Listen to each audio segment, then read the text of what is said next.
ಜನ ನಿಮ್ಮನ್ನು ಹುಡುಕೊಂಡು ಬಂದು ನಮ್ಮ ಕೆಲಸ ಮಾಡಿಕೊಡಿ ಎಂದು ಕೇಳ್ಕೊಳ್ಳೋ ಹಾಗಿದ್ರೆ ಹೇಗೆ? ಅತಿ ಕಡಿಮೆ ಬಂಡವಾಳದಲ್ಲಿ ನೀವೊಂದು ಎವರ್ಗ್ರೀನ್ ಸ್ವಂತ ಬಿಸ್ನೆಸ್ ಮಾಡಬಹುದಾಗಿದ್ದರೆ ಹೇಗಿರುತ್ತೆ? ನಿಮ್ಮ ಕೆಪಾಸಿಟಿ ಮೇಲೆ, ನಿಮ್ಮ ನೆಟ್ವರ್ಕ್ ಮೇಲೆ, ನಿಮ್ಮ ಆದಾಯ ವೃದ್ಧಿ ಮಾಡಿಕೊಳ್ಳೋ ಒಂದು ಚಿಕ್ಕ ಚೊಕ್ಕದಾದ ನಿರಂತರ ಆದಾಯ ತಂದು ಕೊಡೋ ಸ್ವಂತ ಉದ್ಯೋಗ ಇದ್ದರೆ ಹೇಗೆ?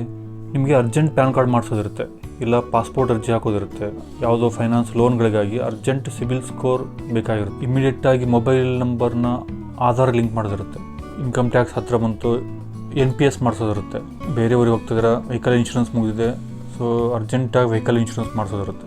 ಎಲ್ಲವೂ ಬೇರೆ ಬೇರೆ ಇಲಾಖೆ ಕೆಲಸ.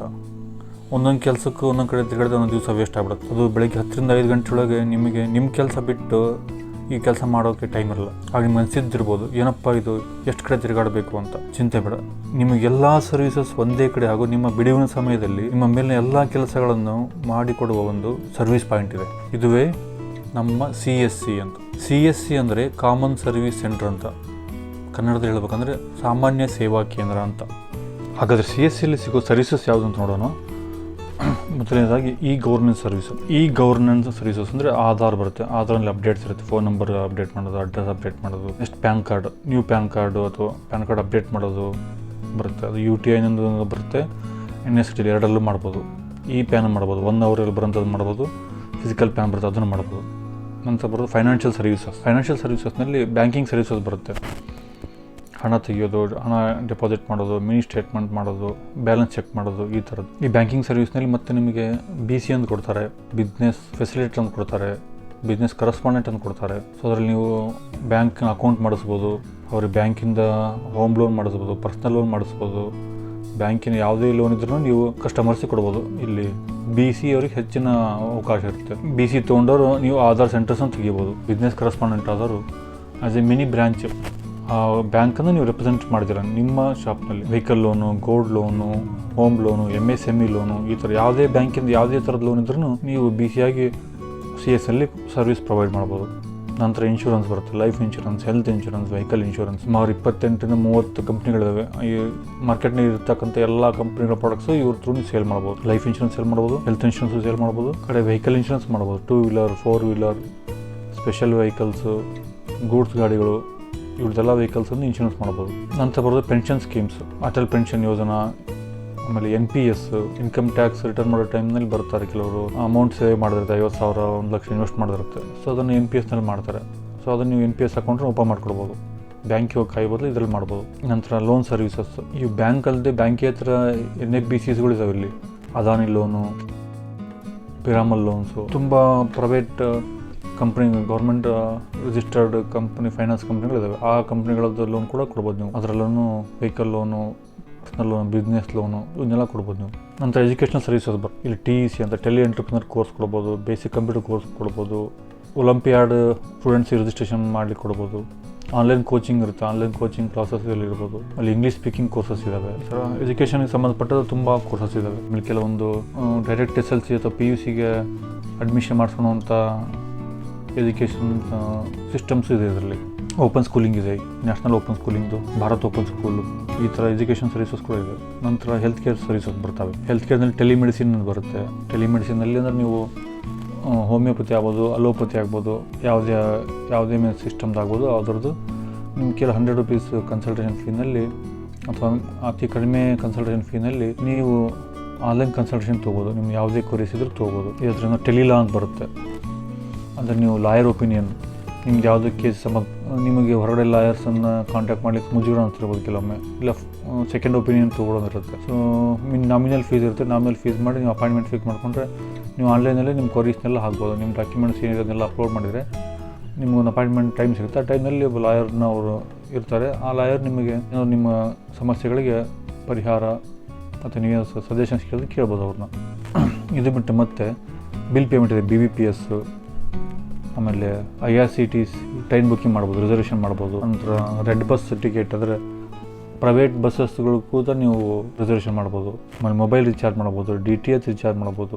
ಆನಂತರ ಕಾಮರ್ಸ್ ಗ್ರಾಮೀಣ ಸ್ಟೋರ್ ಅಂತಿದೆ. ಇದರಲ್ಲಿ ನೀವು ಅಮೆಝಾನ್, ಫ್ಲಿಪ್ಕಾರ್ಟ್ ಥರ ಆನ್ಲೈನ್ ಪ್ರಾಡಕ್ಟ್ಸನ್ನು ನೀವು ಬುಕ್ ಮಾಡಿ ತರಿಸ್ಕೋಬೋದು. ಹೋಲ್ಸೇಲರ್ ಥರ ಮಾಡ್ಬೋದು, ರಿಟೇಲರ್ ಥರ ಮಾಡ್ಬೋದು. ನೀವೇ ಬೇಕಾದ ಸಾಮಾನು ತರಿಸ್ಕೋಬೋದು, ನೀವು ತಂದು ಮಾರ್ಬೋದು. ಆ ಥರನೂ ಸರ್ವಿಸಸ್ ಇದೆ ಅದರಲ್ಲಿ. ಸೊ ಈ ಥರ ಸರ್ವಿಸಸ್ ಇನ್ನೂ ಹಂಗೆ ಆ್ಯಡ್ ಆಗ್ತಾ ಇರ್ತವೆ. ಪಾಸ್ಪೋರ್ಟ್ ಮಾಡಿಸ್ಬೋದು ಇಲ್ಲಿ ನೀವು, ಅದರ ಬೆಳೆ ವಿಮೆ, ಫಸಲ್ ಬಿಮಾ ಅದನ್ನು ಮಾಡಿಸ್ಬೋದು. ನಂತರ ನೀವು ಅನೇಕ ಬ್ಯಾಂಕಿಂಗ್ ಸರ್ವಿಸಸ್ ಇದೆ. HDFC bank of Baroda, SBI, Axis bank, Kotak Mahindra bank ಇದೆ. ಇದರ ತುಂಬ ಕಂಪ್ನಿಗಳ, ಪ್ರೈವೇಟ್ ಕಂಪ್ನಿಗಳಿವೆ, ಗೌರ್ಮೆಂಟ್ ಬ್ಯಾಂಕ್ಸ್ ಇದಾವೆ. ಇವುಗಳದ್ದು ನೀವು ಬ್ಯಾಂಕ್ ಅಕೌಂಟ್ ಓಪನಿಂಗ್ ಫ್ರಾಂಚೈಸಿ ತೊಗೊಂಡು ಬ್ಯಾಂಕ್ ಅಕೌಂಟ್ ಓಪನಿಂಗ್ ಮಾಡ್ಕೊಳ್ಬೋದು. ನಂತರ ಶ್ರಮ್ ಕಾರ್ಡ್ ಮಾಡಿಸ್ಬೋದು.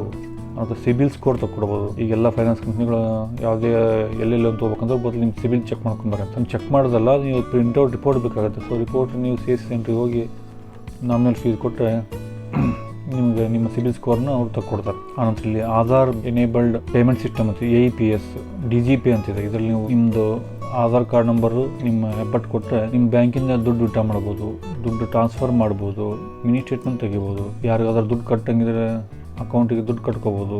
ಯಾವ ಬ್ಯಾಂಕ್ ಅಂತ ಹೇಳಿ ಸಾಕು, ನಿಮ್ಮ ತಮ್ಮ ಇಂಪ್ರೆಷನ್ ಕೊಟ್ಟರೆ ಸಾಕು, ಅದರಲ್ಲಿ ನೀವು ದುಡ್ಡು ವಿಡ್ರಾ ಮಾಡ್ಕೋಬೋದು. ತುಂಬ ಜನ ಪೆನ್ಷನರ್ಸ್ ಇರ್ತಾರೆ, ಅವರಿಗೆ ಬ್ಯಾಂಕಿಗೆ ಹೋಗಿ ತೊಗೊಳಕ್ಕಾಗಲ್ಲ. ನಿಮ್ಮ ಮನೆ ಹತ್ರ ಯಾವುದಾದ್ರು CSC ಸೆಂಟರ್ ಇದ್ದರೆ ನೀವು ಹೋಗಿ ಇಟ್ಕೋಬೋದಲ್ಲ. ಟಾಟಾ 1mg ಅಂತಿದೆ. ಇದರಲ್ಲಿ ನೀವು ಆನ್ಲೈನ್ ಮೆಡಿಸಿನ್ಸ್ ಬುಕ್ ಮಾಡ್ಕೋಬೋದು. ಆನಂತರ ನೀವು ಮನಿ ಟ್ರಾನ್ಸ್ಫರ್ಗೆ ಮನಿ ಟ್ರಾನ್ಸ್ಫರ್ ಇದೆ, ಫ್ಲೈಟ್ ಬುಕ್ ಮಾಡ್ಬೋದು. ಅನೇಕ ಸರ್ಕಾರಿ ಯೋಜನೆಗಳಲ್ಲದೆ ಅವಶ್ಯಕ ಯೋಜನೆಗಳು ಇರ್ತಾವಲ್ಲ, ಆ ಎಲ್ಲ ಯೋಜನೆಗಳನ್ನು ಒಂದೇ ಸೂರಿನಡಿ ತಂದು ಮಾಡಿದಂಥ ಇದೊಂದು ಗ್ರಾಹಕ ಸೇವಾ ಕೇಂದ್ರ. ಇದನ್ನು ಸಾಮಾನ್ಯ ಸೇವಾ ಕೇಂದ್ರ ಅಂತ ಹೇಳ್ತಾರೆ. ಇದಿಷ್ಟು ಸರ್ವಿಸಸ್. ಸೊ CSCನಲ್ಲಿ ಯಾವುದೇ ಅತಿಯಾದ ಬಂಡವಾಳ ಇಲ್ಲದೆ ಅನೇಕ ಗೌರ್ಮೆಂಟ್ ಸೇವೆಗಳನ್ನು ಒಂದೇ ಸೂರಿನಡಿ ನೀಡಬಹುದಾದ್ರಿಂದ ಇವರು ನಿಮಗೆ ಕಮಿಷನ್ ಕೊಡ್ತಾರೆ. ಇವಾಗ ಪ್ಯಾನ್ ಕಾರ್ಡ್ ಮಾಡಿದ್ರೆ ಕಮಿಷನ್ ಇರುತ್ತೆ, ಆಧಾರ್ ಎನೇಬಲ್ ಸರ್ವಿಸಸ್ ಮಾಡಿದ್ರೂ ಕಮಿಷನ್ ಇರುತ್ತೆ, ಹಣ ವಿಡ್ರಾ ಮಾಡಿದ್ರೆ ಕಮಿಷನ್ ಇರುತ್ತೆ, ಎಕ್ಸ್ಪೋರ್ಟ್ ಮಾಡಿದ್ರೆ ನಿಮ್ಗೆ ಕಮಿಷನ್ ಇರುತ್ತೆ. ಇಲ್ಲ ಕಮಿಷನ್ ಬೇಸಿಸ್ ಮೇಲೆ ಇದು ವರ್ಕ್ ಆಗ್ತಿರುತ್ತೆ. ನಿಮ್ಗೆ ಯಾವುದೋ ಫಿಕ್ಸ್ ಸಂಬಳ ಅಂತಿರಲ್ಲ. ದಿನಬಳಕೆಯ ನಿತ್ಯ ಸರ್ವಿಸಸ್ ಚೆನ್ನಾಗಿ ನೀಡಿರೋಂಥ ಸರ್ವಿಸಸ್ನಲ್ಲಿ ಇನ್ಕ್ಲೂಷನ್ ಮಾಡಿದ್ರೆ, ಸೊ ಒಬ್ಬ ಕಸ್ಟಮರ್ ಬಂದರೆ ಯಾವುದಾದ್ರೂ ಒಂದು ಸರ್ವಿಸಸ್ ತೊಗೊಂಡ್ರೆ ಮತ್ತೆ ಅದಕ್ಕೆ ಇನ್ನೊಂದು ಸರ್ವಿಸಸ್ ಇದೆ ಅಂತ ನಿಮ್ಮ ಬೋರ್ಡ್ನಲ್ಲಿ ನೋಡಿದರೆ, ಯಾವ ಸರ್ವಿಸಸ್ ಇದೆ ಅಂತ ಲೀಸ್ಟ್ ನೋಡಿದರೆ ಮತ್ತೆ ಉಳಿದ ಸರ್ವಿಸಸ್ ಮತ್ತೆ ಬಂದೇ ಬರ್ತಾನೆ ಅವನು. ಸೊ ಅವರು ರಿಪಿಟೇಟಿವ್ ಕಸ್ಟಮರ್ ಆಗಿ ನಿಮ್ಗೆ ಕನ್ವರ್ಟ್ ಆಗ್ತಾರೆ. ಸೊ ನಿಮ್ಮ ಸರ್ವಿಸ್ ಸೆಂಟರ್ನಲ್ಲಿ ಒಂದು ಈ ಥರ ಎಲ್ಲ ಸೇವೆ ಸಿಕ್ತು ಅಂದ್ರೆ ವರ್ಡ್ ಆಫ್ ಮೌತ್ ಹಬ್ತಾ ಇರುತ್ತೆ.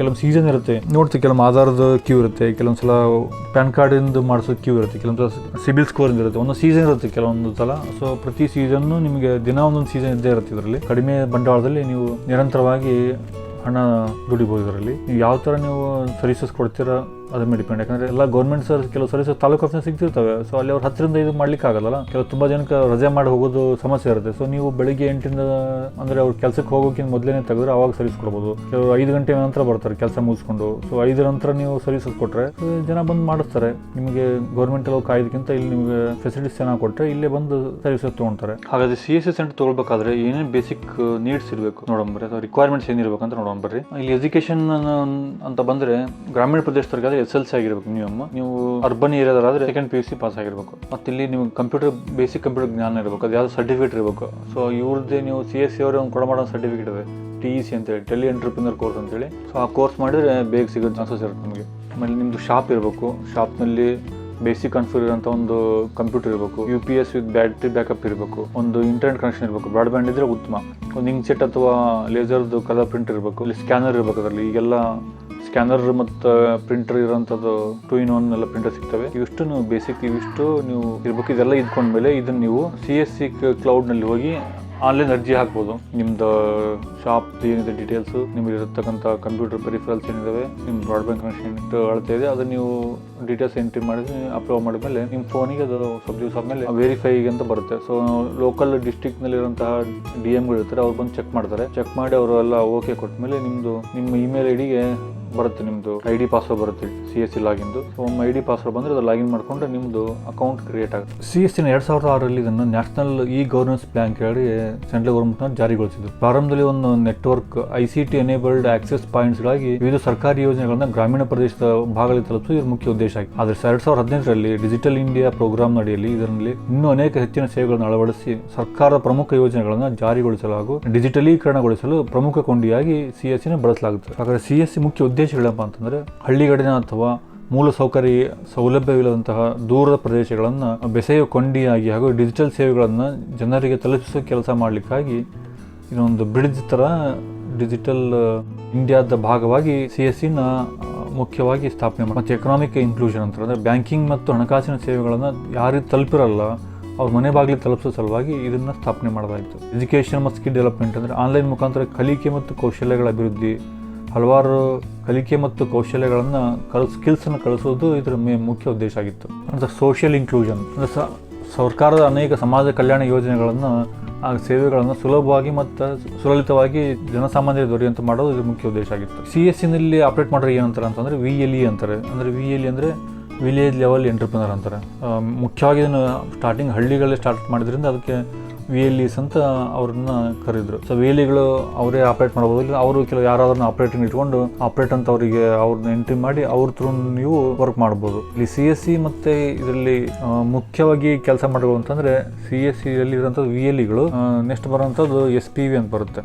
CSCಗಳದ್ದು ಆಕ್ಚುಲಿ ಮುಖ್ಯ ಕೆಲಸ, CSC ಅಲ್ಲಿ VLE ಕೆಲಸ ಅಂತಂದ್ರೆ CSC ರನ್ ಮಾಡೋದು, ಕಮ್ಯುನಿಟಿ ಅಲ್ಲಿಯ ಜನಸಾಮಾನ್ಯದ ಜೊತೆ ಭಾಗಿದಾರ ಅಂತ ನೋಡ್ಕೊಳ್ಳೋದು, ಎಲ್ಲಾ ಸರ್ವಿಸಸ್ ಎಲ್ಲರಿಗೂ ದೊರೆಯುವಂತೆ ಮಾಡೋದು. ಮತ್ತೆ ಇವರು ಕಾಲಕ್ಕೆ ಟ್ರೈನಿಂಗ್ ತೊಗೊಂಡಿರುತ್ತೆ. ಹೊಸ ಪ್ರಾಡಕ್ಟ್ಸ್ ಬಂದರೆ ಏನಾದರೂ ಇಂಪ್ರೂವ್ಮೆಂಟ್ ಇದ್ದರೆ ಆ ಟ್ರೈನಿಂಗ್ಗಳಿಗೂ ಅಟೆಂಡ್ ಮಾಡಿ ಅವುಗಳನ್ನ ಅಳವಡಿಸ್ಕೊಂಡಿರುತ್ತೆ. ಬರೋದು SPV ಅಂತ. SPV ಅಂದರೆ ಇದನ್ನು ಕಂಪನೀಸ್ ಆ್ಯಕ್ಟ್ 1956 ಪ್ರಕಾರ ಜಾರಿಗೆ ತಂದು CSCಗಳ ಸಪೋರ್ಟ್ ಮತ್ತು ಇನ್ಫ್ರಾಸ್ಟ್ರಕ್ಚರ್ ಮತ್ತು ವಿವಿಧ ಉತ್ಪನ್ನಗಳ ಸೇವೆಗಳ ತರಬೇತಿಗಳನ್ನು VLEಗಳಿಗೆ ಕಾಲಕ್ಕೆ ನೀಡಿ ತ್ವರಿತ ಸೇವೆಯನ್ನು ಹಾಗೂ ನಿಖರವಾದ ಸೇವೆಯನ್ನು ಜನಸಾಮಾನ್ಯರಿಗೆ VLEಗಳು ಕೂಡ ಮಾಡುವಂತೆ ಅವರನ್ನು ಸಿದ್ಧಗೊಳಿಸುವುದು ಇವ್ರದ್ದು ಪ್ರಮುಖ ಕೆಲಸವಾಗಿರುತ್ತೆ. ಸೊ ಇವರು ಪ್ರಮುಖ ಕೊಂಡಿ, ಗೌರ್ಮೆಂಟ್ ಮತ್ತೆ VLEಗಳ ನಡುವಿನ ಕೊಂಡಿ SPV ಅಂತಾರೆ. ಅತಿ ಕಡಿಮೆ ಬಂಡವಾಳದಲ್ಲಿ ಎಲ್ಲ ಸರ್ಕಾರಿ ಯೋಜನೆಗಳನ್ನ ಗ್ರಾಹಕ ಸೇವಾ ಕೇಂದ್ರದ ರೀತಿಯಲ್ಲಿ ಕೆಲಸ ಮಾಡ್ತಾರೆ CSC. ಉತ್ಪನ್ನಗಳನ್ನ VLEಗಳಿಗೆ ಕಾಲಕ್ಕೆ ನಿರಂತರವಾಗಿ ತಂದು ಕೊಡೋದ್ರಲ್ಲಿ ಯಾವುದೇ ಡೌಟ್ ಇಲ್ಲ. ಇದನ್ನೆಲ್ಲರೂ ಇಂಟ್ರೆಸ್ಟ್ ಇದ್ದರೆ ಯೂಸ್ ಮಾಡ್ಕೋಬಹುದು. ಈ ಚಾನಲ್ ನೀವು ಹೊಸದಾಗಿ ನೋಡ್ತಾ ಇದ್ರೆ ಮರೆಯದೆ ಶೇರ್ ಮಾಡಿ, ಲೈಕ್ ಮಾಡಿ ಹಾಗೂ ಸಬ್ಸ್ಕ್ರೈಬ್ ಮಾಡಿ, ಶೇರ್ ಬಟನ್